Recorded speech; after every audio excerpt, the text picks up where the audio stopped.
हाँ बच्चों, अगली चौपाई। तुम तो काल हाँक जन लावा, बार बार मोहि लाग बुलावा। तुम तो माने प्रश्राम के लिए शब्द। हाँक काल माने मृत्यु, हाँक माने जबरदस्ती, लावा माने बुला रहे हो, जन माने मानो, बार बार माने एक बार, मोहि लाग मेरे लिए, सुनत लखन के वचन कठोरा, परस सुधा धरो कर घोरा। तो लक्ष्मण परशुराम से बोले, हे मुनि, आप तो मानो मृत को हाँक लगाकर मेरे लिए बार बार बुलावा कर रहे हैं। लक्ष्मण के इस कठोर एवं अप्रिय वचन को सुनकर ऐसा लगा जैसे परशुराम का क्रोध और बढ़ गया हो। परशुराम परस सुधार धरो कर घोरा, और अब परशुराम अपने फरसे को सुधार कर अपने हाथ में पकड़ लेते हैं।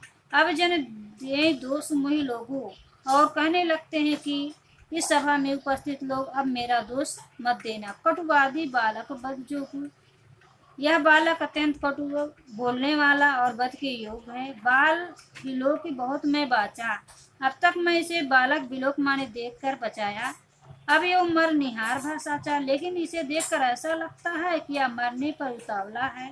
कौशिक कहा, क्षमा अपराधु।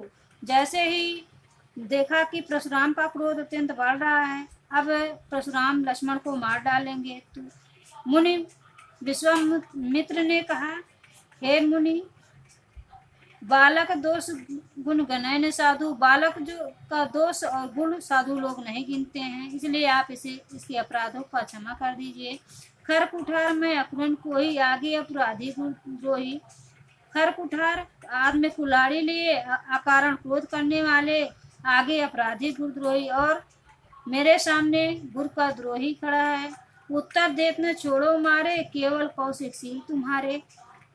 उत्तर देते छोड़ो बिन मारे। हे मुनि विश्वामित्र, आपके शील स्वभाव के कारण ही मैंने इसे बचाया, नहीं तो इसके उत्तर देने माँ से ही मैं इसको मार डालता। यह नाता एक काट कुठार कटोरे, बुरे उरिन होत शर्म थोरे।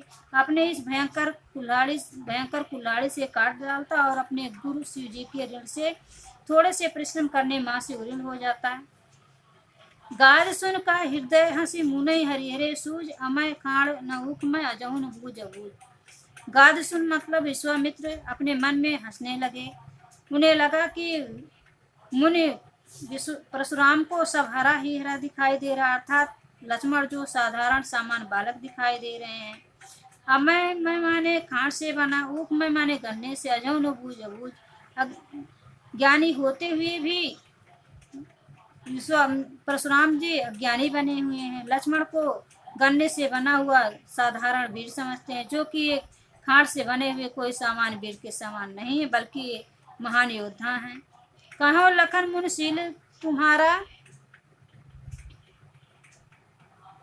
कहो लखन मुनशील तुम्हारा, को नहीं जान विदित संसारा। माता पिता और इन भाई नीके, गुरु ऋण रहा सोच बड़ जी के। कहो लखन मुनशील तुम्हारा। लक्ष्मण जी कहने लगे, हे मुनि परशुराम चंद्र जी, आपके शील स्वभाव को कौन नहीं जानता, संसार में आपका स्वभाव विदित है। माता पिता और ऋण भय के, आप अपने माता पिता के ऋण से अच्छी तरह से ऋण हो गए हैं। गुरु ऋण रहा सोच बड़ जी के, और गुरु शिव जी का ऋण आप चुका नहीं पाए हैं, जिसकी चिंता आपके हृदय में हमेशा बनी हुई है। सो जन हमरे माथे काढ़ा, ऐसा लगता है जैसे हमें मार कर ही हमारे माथे से आप उस ऋण को मुक्त करना चाहते हैं। दिन चल गए, ब्याज बढ़ रहा, और बहुत दिन हो गए, जिसके कारण आपका ब्याज भी अधिक बढ़ गया है। अब आने व्यवहरिया बोली। लक्ष्मण ने व्यंग में कहा, आने माने बुलाओ, व्यवहरिया माने हिसाब किताब करने वाले को। हे मुनि, अब आप किसी अच्छे व्यवहार करने वाले अर्थात हिसाब किताब करने वाले को बुलाओ। तुरंत देत मैं थैली खोली, मैं तुरंत थैली खोलकर आपके सामने सारी मुद्राएं दे दूंगा। सुन कटु वचन कुठार सुधारा। लक्ष्मण के इस कठोर वचन को सुनकर पुनः परशुराम चंद्र जी कुल्हाड़ी हाथ में लिए हुए खड़े हो गए। हाय हाय सब सभा पुकारा।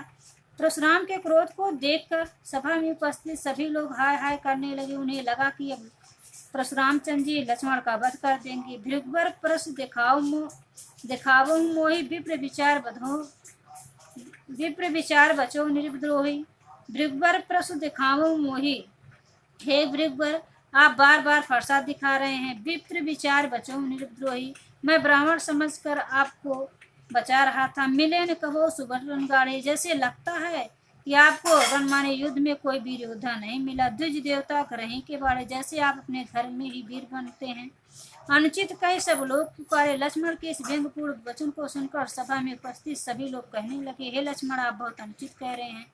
लक्ष्मण की इस बात को सुनकर रघुपति सहने लखन निवारे। प्रभु श्री रामचंद्र जी अपने भाई लक्ष्मण को निवारे मतलब नेत्रों के इशारे से रोक लिया। लखन उत्तर आहु सरस गिरिबर कोप, कृष्णानु बढ़त देख जलसम बचन बोले रकुलबान। लखन उत्तर आहुत सरस, लखन माने लक्ष्मण, उत्तर माने जवाब, आहुत माने यज्ञ में डाली जानी हवन सामग्री, सरस माने सामान्य, बिरबल कोप माने परशुराम चंद्र जी का कोप क्रोध, कृषाण माने आपके सामान। बढ़त देख जलसम बचन, जैसे ही परशुराम चंद्र जी का क्रोध बढ़ रहा था तो बोले रकुल भान, रकुल के सूर्य अर्थात प्रभु श्री रामचंद्र जी कहने लगे। देखिए इसका कहने का आशय यह कि लखन उत्तर आहु सरस, उस समय लक्ष्मण जो व्यंग्यपूर्ण वचन में परशुराम का जवाब दे रहे थे, उस समय लक्ष्मण का कठोर व्यंग्यपूर्ण वचन यज्ञ में पड़ने वाली आहुत के समान और परशुराम चंद्र जी का क्रोध आग के समान था।